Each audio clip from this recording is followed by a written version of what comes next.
Чемпионат мира по джиу-джитсу прошел в Абу-Даби с большим размахом. Чеченскую республику представляли 4 юных борца, 3 из которых достигли успеха. 11-летний Асхаб Букаев в категории 30 килограмм завоевал золото. 7-летнему Байсангуру Джамурзаеву противостоял считавшийся фаворитом бразилец, представитель школы Грейси, основоположницы бразильского джиу-джитсу. Но наш юный борец сломил соперника и победил. А 13-летний Джабраил Израпов в полуфинале также одолел бразильского спортсмена, по итогу забрав серебро. Схватки были зрелищные, с большой интригой. His opponent from our jiu-jitsu club. Now Bukayev trying to find a way to submit his opponent when he... Дома всех троих счастливцев встретили как национальных героев. Тренируются они в спортивной школе «Атлант». Их наставник Арсен Бараков. Он главный тренер бойцовского клуба «Бараков Тим». Тщательно готовит своих подопечных. Сначала они проводят схватку между собой. Затем вместе разбирают ошибки и работают над этим. Далее идет подготовка к турнирам. И, как показало время, упорство и труд себя оправдало. Турнир по воле Всевышнего, альхамдулиллах, прошел хорошо. Летали в составе из 4 человек. 3 из которых 2 заняли золотые медали, 1 серебро.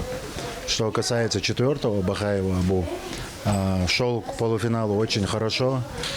Суммарно на 3 соперников потратил 20 секунд, всех удосрочил. Но в финале, как говорится, спорт ошибок не прощает.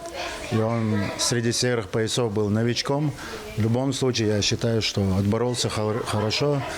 В следующем году, иншаллах, поедет уже за золотом. В течение года готовились к этому чемпионату мира, выступали практически на всех местных турнирах, региональных турнирах, набирались опыта ребята. Ну и это дало свои плоды. Букаев Асхаб выиграл 6 схваток, 5 из которых досрочно. Наши ребята, так скажем, боролись против команд всего мира без преувеличения, так как с одним из... В данном случае с Байсангуром в финале встретился бразилец. Это бразильцы вообще считаются родоначальниками этого вида спорта. В чемпионате принимали участие, можно сказать, представители из всех стран мира, из звездных кланов, так скажем, клана Грейси. Тоже, кстати, с нашим одним из учеников, Джабраилем, в полуфинале встретился. Джабраиль его удосрочил с сабмишеном, альхамдулиллах. С Байсангуром тоже в финале был бразилец. Звезда, так скажем, этой лиги. Они еще до начала их сетки его уже выкладывали как чемпиона. То есть они не рассматривали вариант, что он может проиграть. Но, альхамдулиллах, Байсангур показал чеченский дух и свои навыки. Ну, все по воле Всевышнего в первую очередь. Главное искренне относиться к своему делу, усердно. И все, как говорится, секретных приемов нет, а чтобы о них не говорить, но то они и секретные. Среди них слабых нет, альхамдулиллах, но я с уверенностью могу сказать, что еще человек 20, как минимум, и конкретно из этих ребят, забрали бы этот чемпионат. Но, к сожалению, я это озвучу, все укладывается в финансовую составляющую. Не у всех есть возможности.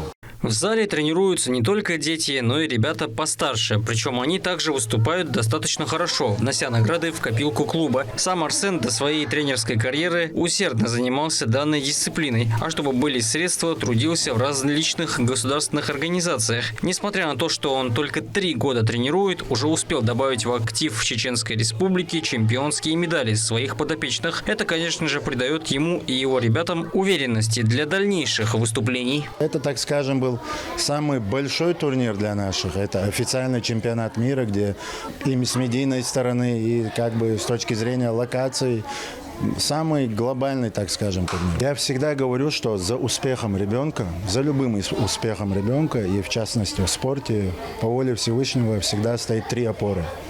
Это заинтересованный в успехе этого ребенка тренер, родитель, который поддерживает, и сам ребенок, который дисциплинирован и умеет, и хочет трудиться. У нас в зале есть и старшая группа, они после них будут, за взрослыми тоже. А так, в целом, ну как сказать, чтобы не высокопарно и не громко звучало, я, в принципе, можно сказать, всю жизнь был на государственной службе, всю жизнь. И всегда работал, так скажем, ну, чтобы заработать.